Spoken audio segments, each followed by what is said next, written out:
dénonciation que nous prenons au pas de course. Voilà, j'utilise comme pied pour la dénonciation cette paraphrase d'une pensée d'Oscar Wilde qui disait qu'en réalité l'histoire devrait nous apprendre que toutes les plus belles dynamiques, les grands changements pour le bien de tous, pour le bien de l'humanité, pour le bien des sociétés, ça a été accompli au travers de la rébellion. Donc, il ne faut pas toujours croire que la rébellion est forcément péjorative. Bon, c'est vrai que nous n'allons pas faire l'apologie de la rébellion sur ce plateau. Ça dépend maintenant de quelle rébellion on parle. Bien, passons à la dénonciation.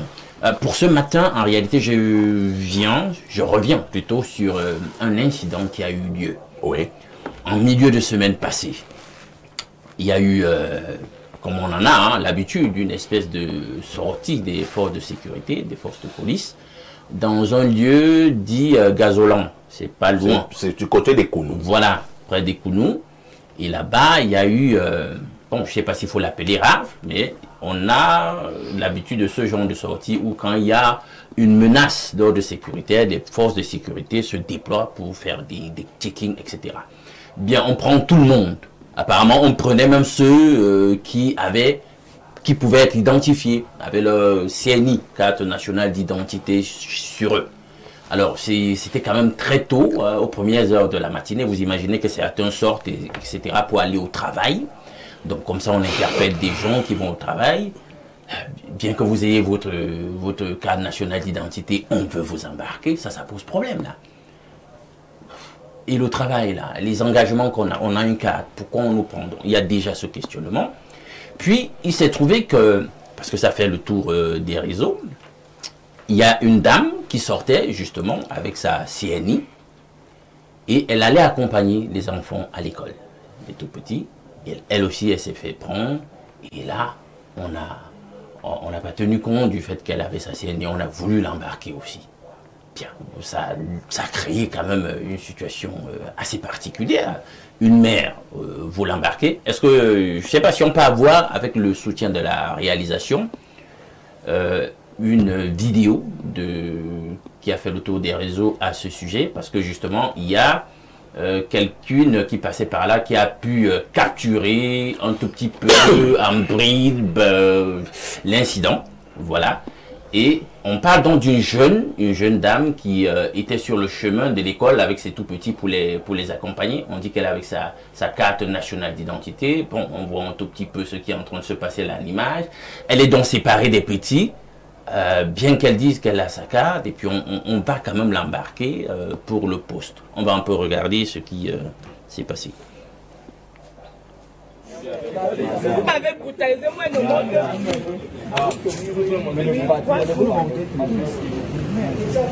Madame, montez. Je ne veux pas le spectacle. Montez. Madame, nous ne voulons pas le spectacle. Vous allez monter. Tu sais.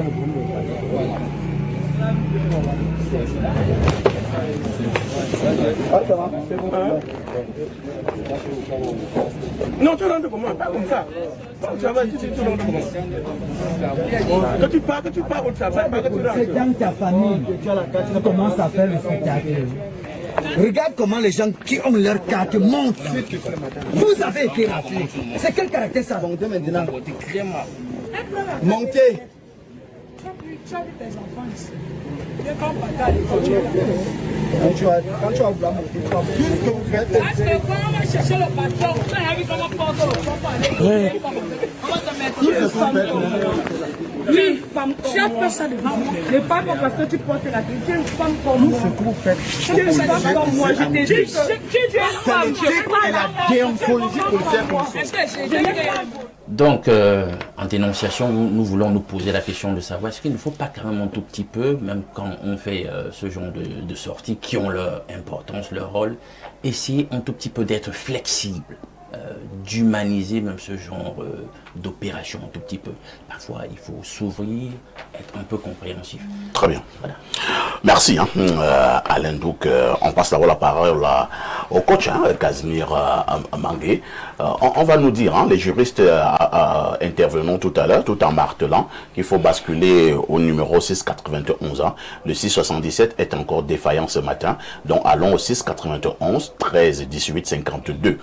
691 13 18 52. Casimir Mangué, je parlais de la réglementation, je parlais du droit positif camerounais, les rafles, on va d'abord essayer de comprendre leur rôle, leur importance, à quel moment on peut effectivement mettre sur pied cette affaire de rafle et qui doit être raflé, vous permettez l'expression. Maintenant, vous avez un cas là sous la main, une jeune dame qui sort le matin accompagnant ses enfants à l'école. On dit bien qu'elle était accompagnée de ses enfants. Maintenant, on veut la rafler. La jeune dame a sa CENI, sa carte nationale d'identité, et on voit comment on est en train de tordre ses bras. Apparemment, c'est comme si on veut la ménoter, ainsi de suite. Alors, je sais pas, j'insiste que les juristes vont nous éclairer tout à l'heure. C'est comme ça que ça devrait se passer, coach? Non, je pense pas. J'ai eu très mal. Un être humain, on ne le traite pas de cette manière, même lorsqu'il est en tort.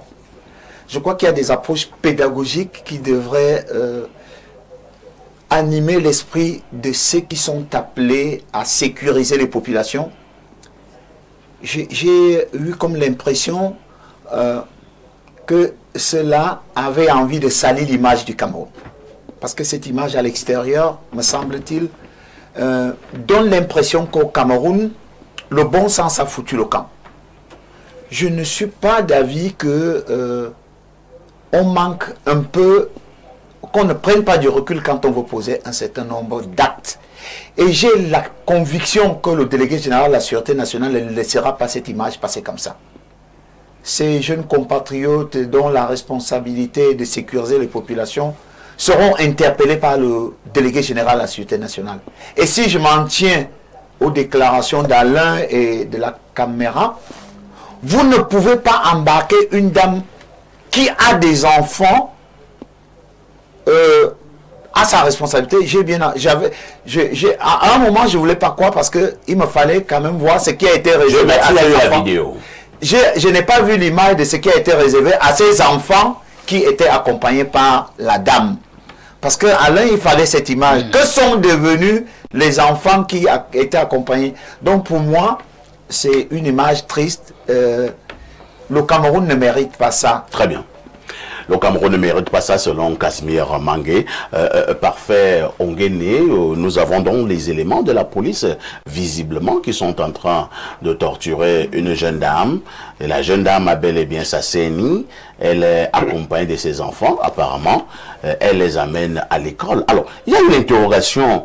Lorsqu'on l'embarque, comme nous sommes en train de voir là la vidéo, ce qui est bien maintenant, c'est que c'est le modernisme. Vous faites vos histoires, je ne sais pas qui filme. Alors, est-ce que ces policiers se sont souciés de ces enfants? Ou bien les enfants ont aussi été embarqués avec la maman pour prendre je ne sais quelle direction? Je vous passe la parole. Nous sommes dans une société de droit que le président Biya a bien voulu ériger lorsqu'il est arrivé au pouvoir. Il a appelé de tous ses voeux l'avènement d'une société de droit et de loi, l'avènement d'un état de droit, et je pense que c'est un construit permanent. Un construit permanent parce qu'il faut la participation citoyenne, c'est-à-dire que ça demande déjà un comportement citoyen. C'est à ce niveau que je reviens sur ce que vous avez convoqué tout à l'heure, le droit positif camerounais. Tout à fait. Pour dire que dans le droit positif camerounais, il y a ce qu'on appelle le droit objectif à l'intérieur et le droit subjectif. Dans le droit objectif et le droit subjectif, il faut tout le temps faire une conciliation. C'est-à-dire que nous avons des droits, mais il y a également des devoirs.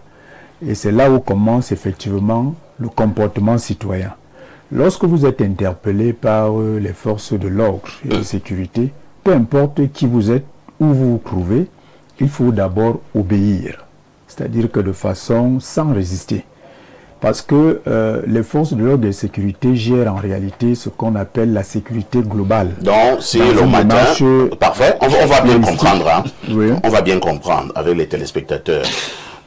Votre épouse sort le matin, accompagnée de 4 enfants. Elle les amène à l'école, on l'interpelle, on l'identifie, elle montre bien sa CENI. Mais on dit, madame, on vous embarque, on ne se soucie plus des enfants. Donc, pour vous... Parce qu'elle a été interpellée, elle doit seulement obéir. Quitte à ce que ces enfants qui restent là restent égorgés, enlevés, et vous connaissez la conjoncture. Je pense que dans le développement que je faisais tout à l'heure, c'était pour dire qu'il y a d'abord un comportement citoyen. Le comportement citoyen ne concerne pas seulement la dame. c'est-à-dire que qui fait l'objet de l'interpellation, mais ça concerne aussi les forces de l'ordre et de sécurité. Vous avez dit qu'il faut d'abord obéir. Oui, il faut d'abord obéir. Donc, quelle que soit la condition, vous obéissez d'abord. Non, vous obéissez. Même si vos enfants peuvent être enlevés derrière vous. Non, je ne crois pas que ces gens ayant constaté que cette dame avait des enfants ont certainement marginalisé les enfants. Vous avez vu la vidéo? Non, la vidéo n'est pas complète. Vous avez vu que ces policiers se soucient des enfants? Le sort des enfants peut nous être donné plus tard. Mais je pense que si donc quand les policiers interpellent les gens en route, ils ont également réservé certains policiers qui gardent les enfants. La question n'est pas là. On ne va non plus arrêter de faire un travail parce que vous avez des enfants. Ah, mais là, les enfants peuvent rester mourir. Non, les enfants ne restent pas mourir. Les enfants peuvent être encadrés par les services sociaux. Les services sociaux sont à tous les carrefours de Yaoundé? Non, pas à tous les carrefours de Yaoundé. Je dis juste que il faut comprendre qu'à ce moment-là, il faut d'abord obéir. Et en obéissant, il faudrait que... On obéit et on abandonne nos enfants. On n'abandonne pas les enfants. Il est de la responsabilité des forces de l'ordre de sécuriser également les enfants pour que les enfants ne souffrent de rien. C'est-à-dire que faire appel, appeler par exemple, téléphoner par exemple le génie. Est-ce que les policiers qui étaient en train d'embarquer cette dame, les policiers qui étaient en train d'embarquer comme cela, comme un animal, cette dame, est-ce que les policiers lui ont dit pourquoi on l'embarque? On ne doit pas te dire. C'est-à-dire que quand un policier t'embarque en route, je parle encore sur le contrôle des juristes, hein, des avocats et tout ça qui vont écrire tout à l'heure, c'est-à-dire que quelqu'un, un policier, te trouve en route. Et suivant, il dit qu'il t'embarque déjà. Est-ce que le policier là, ne doit pas te dire pourquoi il t'embarque? C'est pour ça que je dis l'image à elle seule ne suffit pas pour nous permettre un décryptage complet. Les policiers savent très bien, ça c'est le b.a.-ba des écoles de police, c'est-à-dire que toute arrestation, toute interpellation doit être précédée par la lecture du mobile pour lequel on doit vous interpeller. Ça, c'est le b.a.-ba dans l'école de police. Moi, j'ai suivi un policier dire à la dame tout à l'heure, monte d'abord. Moi, je n'avais pas suivi un policier lui dire là pourquoi on l'embarque. On lui dit, monte d'abord. Monte d'abord. Peut-être qu'il y avait un besoin d'enquête sur une situation. Peut-être que cela lui a été signifié et la dame a résisté. Donc, je dis, pour le moment, nous faisons une interprétation vraiment, comment je peux appeler ça, une interprétation chromatique de la situation. C'est-à-dire qu'on ne sait pas ce qui s'est passé, mais nous disons tout simplement la situation en image. Je pose juste 10 secondes. On sait pourquoi elle a été interpellée. Ah, vous savez déjà. Oui, puisque Alain l'a dit. Il était question d'engager une série de rafles, d'interpeller les gens. Maintenant, on dit, dans une situation particulière, une dame qui a des enfants, qu'est-ce que la police a dit à cette dame par rapport à ses enfants? Laissez-nous garder vos enfants monter d'abord. Et ça, on n'a pas entendu. Ou alors, cette femme n'avait pas ses enfants. Parce que si on s'en tient à ce que vous étiez en train de dire, l'image, elle est claire. On voit comment on est en train d'embarquer la dame. On lui demande, monte d'abord. On aurait pu dire, monte d'abord pour tes enfants. Nous savons ce qui aura lieu de faire. Comme pour dire que dans ce vide, il n'y avait même pas les enfants. S'il n'y avait donc pas les enfants, ça veut dire que c'est Alain qui ne nous dit pas la vérité. De toute façon, je serais plus confortable, de savoir exactement qu'on me décrive toute la circonstance. Pour comprendre ce qui a été dit à la dame, le sort qui a été réservé aux enfants, ainsi on passe mais restons dans l'esprit des lois et la praxis. On passe la parole à Soulé Onoyolo. Soulé Onoyolo, est-ce que le policier a le droit de t'embarquer n'importe où, n'importe quand et n'importe comment? C'est vrai qu'il faut regretter que de plus en plus, notre police est beaucoup plus coercitive. C'est-à-dire que c'est comme si à l'intérieur, il n'y avait que des méchants. La répression. Oui, mais dans ce genre de situation, je suis un peu d'accord avec Parfait Onguene qu'il y a beaucoup de non-dits, beaucoup d'incertitudes. Du coup, on se retrouve dans du 50-50, ou bien du verre à moitié plein, ou le verre à moitié vide, selon, n'est-ce pas, la position qu'on a. Parce qu'en même temps que je parle d'une police coercitive, je pense qu'il y a beaucoup de policiers aujourd'hui qui ont été à l'école, qui savent aussi qu'on ne s'amuse pas n'importe comment avec les libertés individuelles et privées. Maintenant, nous restons sur le questionnement de Casimir, parce qu'on ne voit pas des enfants auprès de la dame. On voit une dame sommée de monter. Et si on en vient à vouloir lui passer les menottes, c'est peut-être parce qu'elle a été réticente. C'est peut-être parce qu'on lui a dit de monter comme les autres. Elle n'a pas voulu. Parce que ça aussi, il faut interpeller ça. Moi, je suis de ceux qui pensent que vous ne pouvez pas faire la résidence devant un groupe de policiers. On risque... Cela m'amène à vous poser une autre question. Hein. Soulé, au moins là, la vidéo est très explicite. On voit pratiquement 9 à 10 policiers hein, qui encerclent la dame. Et je ne vois même pas que la dame est particulièrement corpulente. Vous voyez un peu, pour dire qu'elle peut faire face à une dizaine de policiers. Est-ce que ces policiers sont obligés de tordre ses bras, comme nous sommes en train de voir là au niveau de la vidéo? Et vous avez dit quelque chose tout à l'heure, il fallait seulement qu'elle monte dessus parce que les autres étaient déjà montés. Est-ce que lors d'une interpellation, parce que les autres sont déjà montés, moi aussi j'ai l'obligation de monter? Vous savez, parfait, ça nous renvoie à savoir, à avoir des précisions sur l'objet de la rafle. Oui. N'est-ce pas? Ce n'est pas parce qu'on a présenté une carte nationale d'identité qu'on ne peut pas être raflé. Vous savez que les bandits les plus cruels ont toujours toutes les pièces, même dans leur véhicule. Ils ont tout. Quand devant un contrôle, ils ont tout. Mais pourtant, il y a un cadavre dans la malle arrière. Donc, il est important, c'est pour ça que je voulais en venir, pour dire que quand vous voyez le nombre, si c'était 2 policiers, on pourrait dire que peut-être ils font leur gombo. Bon, maintenant, s'ils ont cerné un quartier, et ils sont nombreux, ce qui est sûr et certain, c'est que c'est Mamadou, personne n'entre, personne ne sort. C'est-à-dire que si on a dit, allez les prendre, parfois, et je pense que la dame, j'ai aussi écouté la voix du policier qui a dit, ne vous livrez pas en spectacle, montez. À un moment donné, c'est une question de rapport de force. Personnellement, je pense que la dame aurait pu peut-être s'exécuter, qu'on n'en serait pas arrivé à un certain nombre de choses. Ça, je dis simplement, c'est pour ça que je parle du 50-50, du verre à moitié vide et le verre à moitié plein. Parce qu'il y a beaucoup de choses que nous ne voyons pas. Tout à fait. On n'entend pas la femme parler des enfants. Nous observons simplement une femme qu'on veut faire monter Manu Militari dans un véhicule. Maintenant, je chute par là. Quel était l'objet de la rafle? Le mobile. Est-ce que il y a quelque chose? Parce que il peut arriver qu'il y a un groupe de bandits qui se cache quelque part et on dit allez rafler tout le monde. Et une dame peut-être d'allure. Est-ce que ça en commence par être des méthodes archaïques? Nous faisons attention avec les pays développés que nous vantons souvent tous les jours. Est-ce que c'est toujours les mêmes méthodes? Parce qu'on a eu vent de ce que il y a un groupe de bandits à un endroit plus précis, on prend 10 camions de policiers et on prend tout le monde dans 3 quartiers. Est-ce que ces méthodes-là sont déjà pas archaïques? Paris n'a pas été construit en un jour. C'est récent. Je suis d'accord avec vous que il y a certaines méthodes qui sont surannées. Mais en attendant qu'il y ait des mesures sophistiquées, on continue à subir. N'est-ce pas?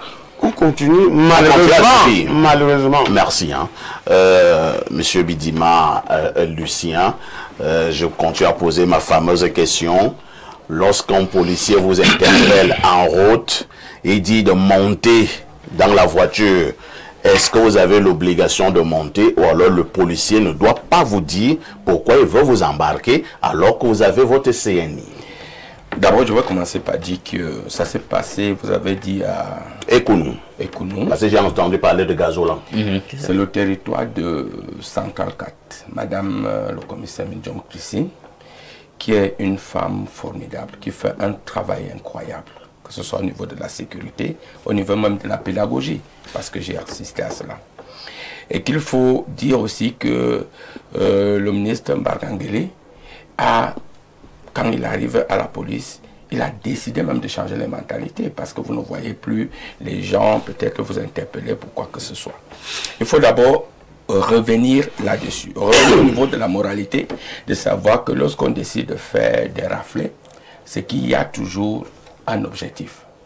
soit c'est le grand banditisme, soit les informations que la police a eues, donc il faut interpeller les uns les autres. Ça, c'est d'abord l'objet ou l'objectif.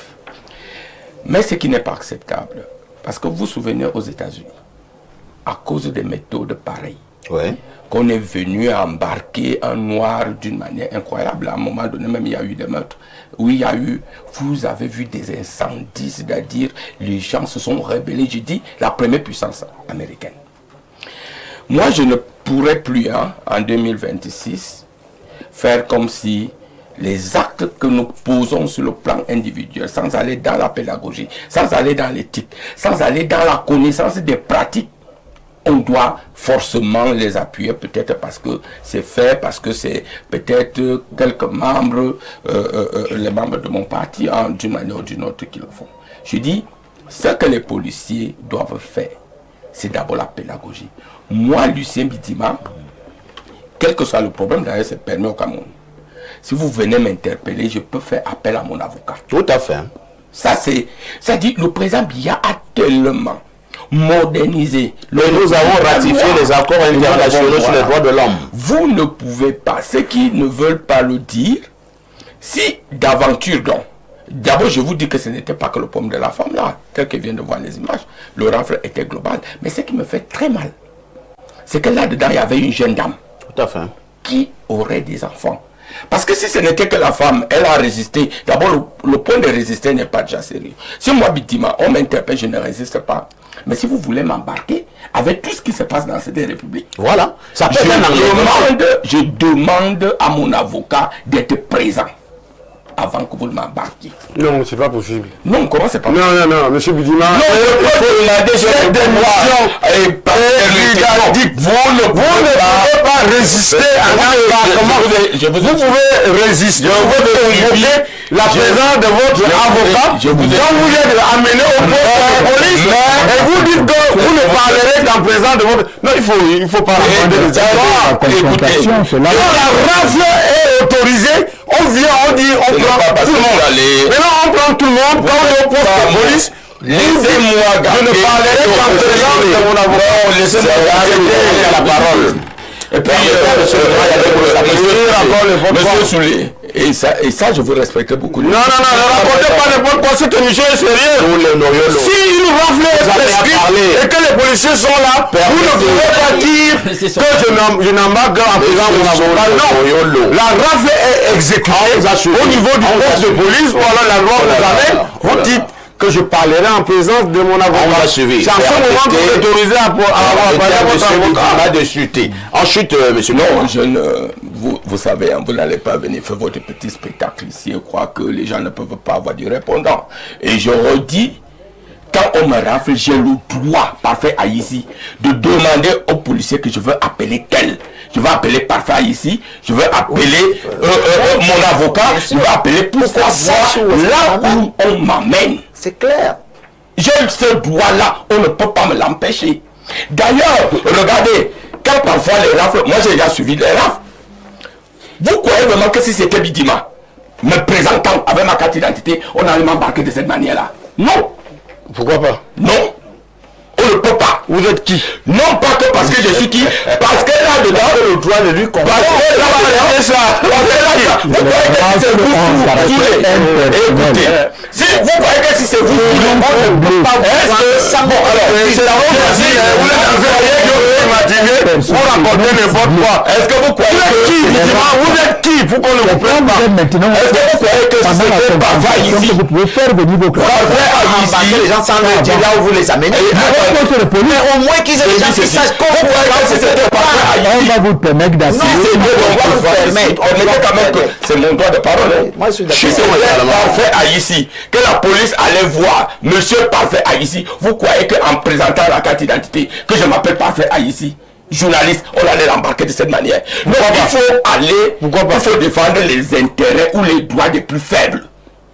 Pourquoi pas? Parce que quand on a un nom, On ne peut pas faire n'importe quoi. C'est là où j'ai violé la compris. Je suis pas d'accord avec vous. Est-ce que vous permettez une seconde? On ne peut pas violer volontairement le droit. Je vais dire. Parce que vous avez un nom. L'autre chose. Ce n'est pas violer. L'autre chose, je voulais vous dire que c'est que. Moi, je s'appelait Bidima, ça veut dire qu'on tient un monde. C'est que M. Soulé. Arrêtez ça. Concernant le remaniement ministériel est fou. Je ne parle pas de la. C'est un sujet. Non. Ça je vais revenir là-dessus. S'il vous plaît, nous avons une dénonciation. Et puis, monsieur Soulé. Attendez, oh là là. Non, laissez-vous garder la parole. Le respect à mon endroit. Calmez-vous. Calmez-vous. Ça, vraiment. Continuez avec votre jeu là. Alain Douk, c'est une émission pédagogique. Oui. Il ne faut pas qu'on perde de vue. Deuxième chose, nous avons un sujet très important ce matin. Et je ne fais qu'insister, nous allons lire les messages des juristes tout à l'heure parce qu'il y a beaucoup de droits dans cette affaire. Non. Moi, je ne fais qu'insister dans quelles conditions les policiers peuvent vous embarquer manu militari.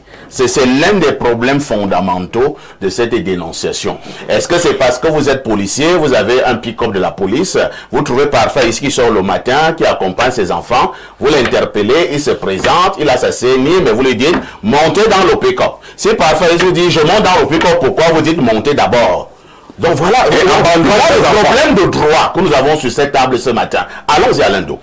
Bien. Déjà, pour ma part, ce que je vais dire par rapport à ce sujet, c'est que la plupart du temps, quand les forces de sécurité se déploient de cette façon, il y a une raison. Oui. Une raison d'ordre sécuritaire, soit une menace, soit un besoin de recouper des informations, etc. Toujours est-il qu'il y a, si on fait un coup de force, c'est qu'il y a besoin vraiment de le faire. Ça, au moins, on est d'accord là-dessus. Oui. Bien. Moi, je vais parler avec l'expérience que j'ai sur le sujet parce que j'ai déjà été l'objet, pas 2 fois, de rafles. La première fois, c'était un peu plus jeune au lycée. Et je dois dire que, à cette époque-là, bien, c'était dans un chef-lieu de département. Vous imaginez bien, j'étais au lycée, etc. Les policiers de cette époque, ils se comportaient plutôt bien. J'ai juste passé quelques heures là-bas, puis par la suite, on m'a libéré. Deuxième fois, là, je suis déjà un homme. Et je dois dire que cette fois-là aussi, c'est vrai que c'était la gendarmerie, mais quiconque avait ces pièces n'était pas embarqué. Oui. Donc, il ne faut pas croire que nos forces de défense et de sécurité font toujours mal les choses. La dernière fois, c'était la nouvelle route omnisport. Ceux qui avaient les pièces d'identité, on ne les embarquait pas. C'est clair. Exclusivement ceux qui n'en avaient pas. Ça fait l'objet d'un contrôle. Voilà. Mais nous parlons d'une rafle. Non. C'est pas la même chose. C'est ce qu'il a dit. Vous pensez que tout le temps ils viennent là, ils embarquent? Non, ils font pas. Ils sont des objectifs comme ça. Ils connaissent les rafles. Ils cherchent. Non, moi j'ai un problème. Vous savez, notre police aussi, faut pas croire que les gars tombent du ciel. Voilà. C'est des Camerounais. Et quand ils arrivent dans le corps de métier en question, s'ils ont des scories sociaux, vous allez remarquer qu'il y a un problème général de morale, de bienséance, de bienveillance dans notre société. Donc du coup, parfois, même avec le conditionnement qui relève de leur entraînement, de leur formation professionnelle, on n'enlève pas forcément tout. Parce que les gens oublient même qu'au départ, la police est un corps civil. Voilà le dire aux gens. Mais vous avez vu que la dynamique dans le monde, c'est une militarisation du corps en question qui est à la base un corps civil. Et alors, avec la fonction en question de gardien de la paix, on parle avec courtoisie, on parle avec bienveillance, on fait de la pédagogie. Ça commence à manquer parce que tout le monde se la joue un peu militaire, martial. Non, c'est ça qu'on veut fustiger.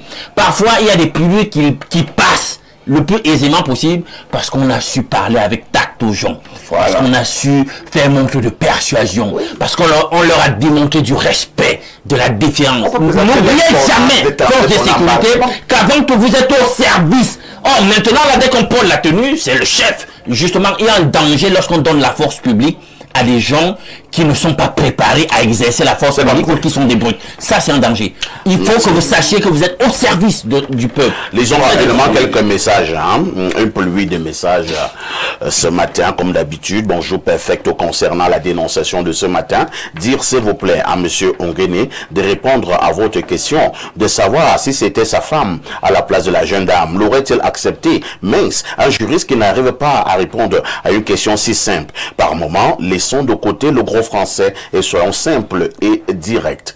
Un autre message ce matin. Bonjour le grand Perfecto et à tous les invités sur le plateau. J'interviens ici par rapport à la vidéo de la dame qui a été raflée par la sécurité nationale. Vous-même, sur le plateau, soyez un peu plus sérieux. Les hommes en tenue sont aussi des personnes ayant un cœur. Vous pensez vraiment que ces policiers pouvaient rafler cette dame si elle était vraiment accompagnée de ses enfants à l'instant précis? Une autre hypothèse se présente.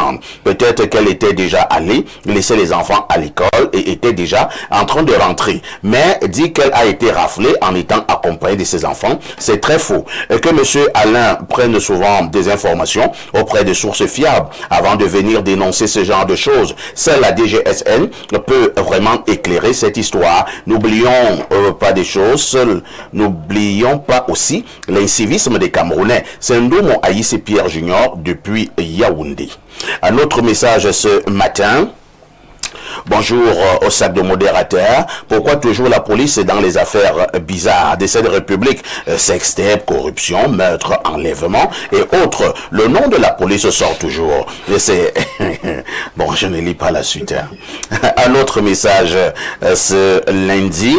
Bonjour le panel. Vous êtes très beau ce matin. Monsieur Parfait ici. Ce n'est qu'au Cameroun qu'on voit César... Peut-être vous l'avez dit, c'est nous qu'on voit ce genre de situation. Mais l'ami César, ce genre de situation, si, et je vous dis en toute sincérité, que ces gens, c'est un business pour eux, quand ils embarquent tout le monde, que tu aies la carte ou pas, dès que vous arrivez au commissariat, on vous entasse pour sortir, il faut donner 50 000, que tu aies la carte ou pas. C'est Sa Majesté Okala Aloïs, depuis Onkomo 2, qui envoie ce message. Sa Majesté... Vous êtes identifiable, hein? Il ne veut pas reprendre ton nom et donner ton cadre. Alors, quelqu'un dit ici, c'est un message qui nous vient du plus 20, c'est l'Égypte.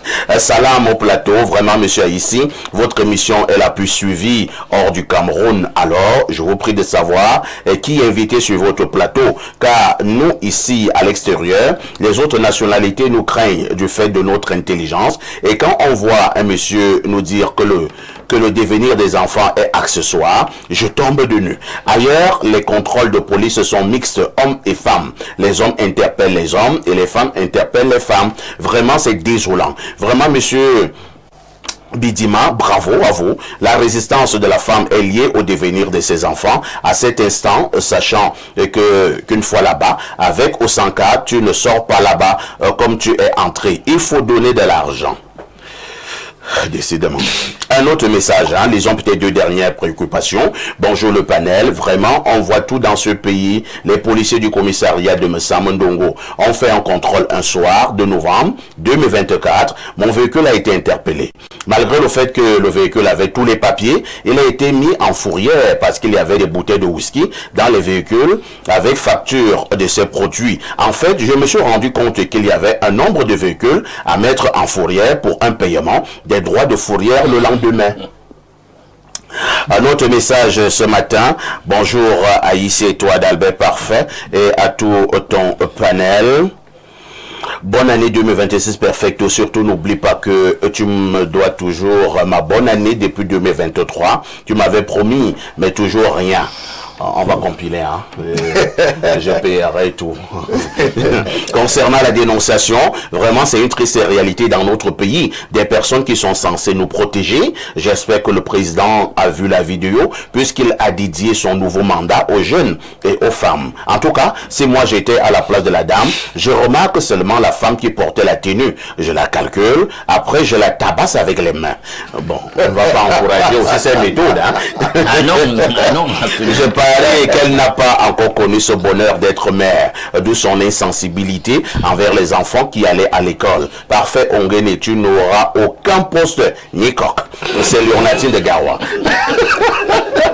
Donc, justement, la voilà Parfait Ongene, hein, qui lui voulait ajouter 2 ou 3 choses concernant la dénonciation. Lui ne parle pas des postes.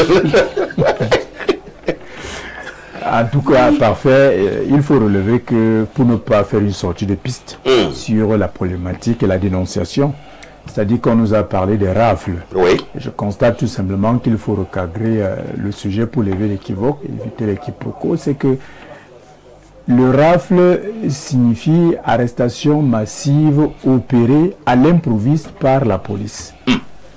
Quand on dit, on intègre le terme massif à l'intérieur, ça suppose que c'est pas ciblé, ça ne concerne pas un individu, c'est pas personnifié, c'est impersonnel et c'est général. À partir de ce moment, les méthodes qui y sont appliquées sont des méthodes qui s'appliquent à tout le monde, peu importe les identités de ceux qui se trouvent sur le lieu des rafles. Alors, il est juste question d'accepter de se faire rafler, d'aller au poste de police et d'aller commencer à manipuler ses droits à partir du poste de police, peut-être en appelant cette fois-là son avocat, pour que l'avocat vienne vous défendre.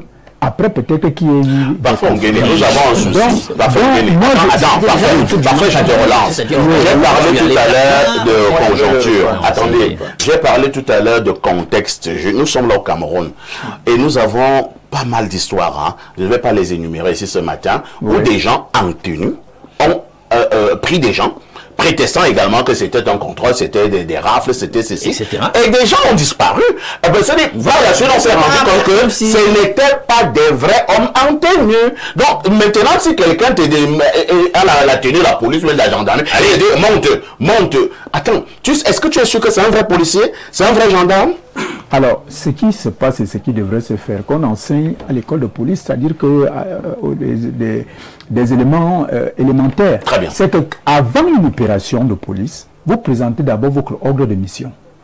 Et vous présentez vous-même. Combien de fois sur ce terrain que nous nettoyons tous au Ongene? Parce que vous parlez, combien de fois ces policiers-là, ces gendarmes vous ont présenté leurs ordres de mission en route? Non, ce sont des dérives à dénoncer. Ce sont des dérives à dénoncer, mais nous disons, dans la courtoisie républicaine et dans l'application du droit tel que vous l'avez bien énuméré tout à l'heure, le droit positif camerounais, effectivement, avant toute interpellation, celui qui vient vous interpeller doit vous montrer non seulement l'ordre de mission, mais également se présenter lui-même à travers. À partir de ce moment, vous êtes en sécurité. Je me demande 1 minute. Oui, en 1 minute, je vais quand même dire quelque chose. Hein. C'est-à-dire, le travail qui est fait au niveau du rafle n'est pas dénoncé, le travail en lui-même. Il faut être clair. Il faut être clair. C'est-à-dire, la police a le droit de faire ce travail-là. La police, on ne connaît pas les mobiles. Il y a une information, il y a un problème d'insécurité, etc. Ils ont le droit. Mais ce que nous sommes en train de condamner, c'est la méthode de la C'est ça. Quel que soit, nous sommes des êtres humains. Nous sommes dans un monde civilisé. Nous avons les droits et les devoirs. Je ne crois plus que dans le Cameroun de 2026, on va rentrer dans le Cameroun de 1960. Quelles que soient les conditions, M. Parfait a ici, aucun vient à nous dire, l'histoire qui nous est relatée, c'est que cette femme avait des enfants. Et vous avez posé la question, et si c'était mon épouse, qu'on allait rafler de cette manière, et laisser mes enfants, j'allais porter plainte au tribunal administratif. C'est automatique. Parce que j'ai aussi ce droit-là au tribunal, je veux dire. J'allais porter plainte au tribunal. Parce que personne ne peut me prendre aujourd'hui. C'est compris. Personne ne peut me prendre si vous ne justifiez pas pourquoi vous venez me prendre. Vous êtes donc, alors, moi, je conclue en disant que les quelques éléments, oui, je vais partir. Voilà. Mais ce que je justifie, la résistance, je la condamne. Voilà. De la dame. Mais cette résistance-là est peut-être humaine. Mais j'ai dit que le travail que le ministre Mbargangele fait, c'est un travail de moralité et d'éthique. Et que Mme Minchom, qui contrôle 144, est une femme incroyable sur ce point. Alors on ne peut pas continuer que les quelques petits éléments qui refusent d'appliquer l'ordre, la moralité républicaine, l'éthique, la volonté que le chef de l'État veut de revaloriser l'être humain, quelle que soit la pratique, et et que cela, nous bottions ça en touche. C'est compris. Voilà ce que je dis. Excusez-moi, s'il te plaît, je te l'ai jamais demandé. Oui. Vous avez suivi ce que votre Mbombo a dit tout à Oui, l'heure. parfait. Si vous avez même la perfusion, si vous êtes mourant, Non, on doit l'amener. On doit l'amener. c'est ce qu'il faut décrire. C'est-à-dire que quel que soit, vous ne pouvez pas, parce que vous êtes en mission, manquer d'approche pédagogique, préparer même l'individu à ce qu'il devait subir à la suite. Merci. C'est ce qu'il faut décrire. Vous êtes en direct sur Info TV. Vous faites bien de regarder la télévision, surtout lorsqu'elle s'appelle Info TV, 10h, 11h52. Une touche pour s'impose.